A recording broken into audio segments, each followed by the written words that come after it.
오늘은 조선에 숨겨진 악녀로 기록된 수기문 씨의 이야기를 들려드리려고 합니다. 인조의 후궁이었던 귀인조 씨와 매우 비슷한 삶을 살았던 이 여인은 영조와 사도세자 사이를 이간질하여 결국 비극적인 결말을 초래한 인물인데요. 귀인조 씨가 인조와 소현세자 사이를 갈라놓았던 것처럼 수기문 씨 역시 영조와 사도세자의 사이를 벌어지게 만들었고 결국 두 사람 모두 비참한 최후를 맞이하게 됩니다. 이야기는 영조의 맏아들인 효장세자의 죽음에서 시작됩니다. 영조가 25세에 얻은 효장세자는 안타깝게도 10살이라는 어린 나이에 매흉과 화흉으로 세상을 떠나게 되는데요. 당시 효장세자에게는 부인이 있었습니다. 바로 현빈조 씨였죠. 불과 14세의 나이로 청산과부가 된 며느리가 너무나 안타까웠던 영조는 그녀를 딸처럼 여기며 잘 보살펴 주었고 화평홍조와 함께 자신의 마음을 알아주는 두 자식 중 하나라고 할 정도였습니다.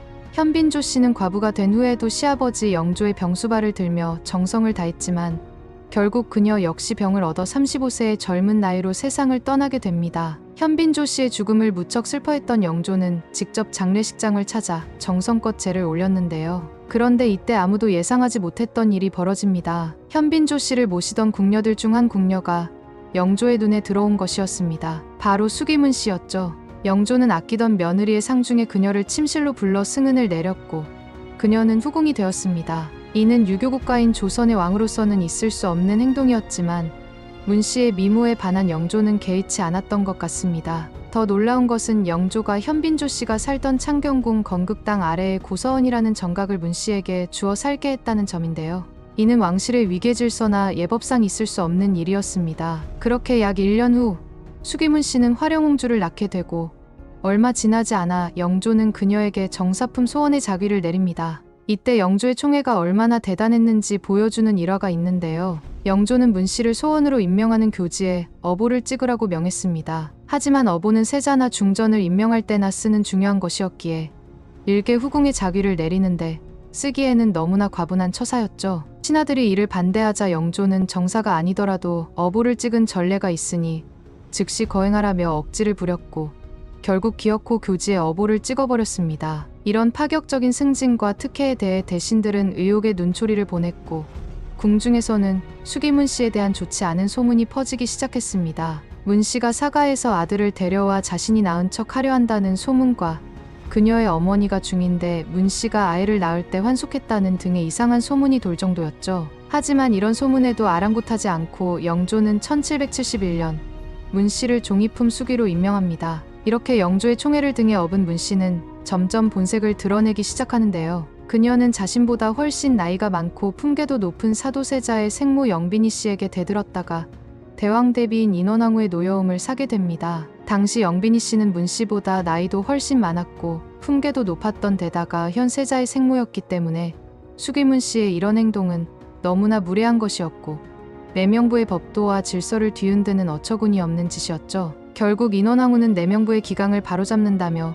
사도세자가 보는 앞에서 문 씨의 종아리를 회초리로 치게 됩니다. 이 소식을 들은 영조는 격분했고 인원왕후에 대한 불만의 표시로 사도세자에게 양위하겠다며 엄포를 놓았죠. 당시 왕이 양위를 한다고 했을 때는 신하들이나 세자가 그냥 받아들이면 반역의 죄를 뒤집었을 수도 있었기 때문에 무조건 명을 거두어달라고 하면서 며칠이고 엎드려 빌어야 했습니다. 이에 사도세자는 한겨울 눈보라 속에서 머리를 돌에 찌우며 명을 거두기 전까지 며칠을 무릎 꿇고 기다려야 했죠. 결국 인원왕후는 사도세자를 지키기 위해 자신의 정신이 오락가락해서 실수한 것으로 이 문제를 마무리 짓습니다. 얼마 후 수기문 씨는 다시 임신을 하게 되는데 이때부터 그녀는 욕심을 내기 시작합니다. 만약 세자가 큰 죄를 지어 폐서인이 되고 자신이 왕자를 낳는다면 죄인의 아들이 된 원손을 제치고 자신의 아들을 세자로 만들 수 있다고 생각한 것이죠. 사도세자의 어머니 영빈이 씨 역시 궁녀 출신이었기에 자신도 그렇게 되지 말란 법이 없다고 생각했습니다. 비록 두 번째도 옹주를 낳았지만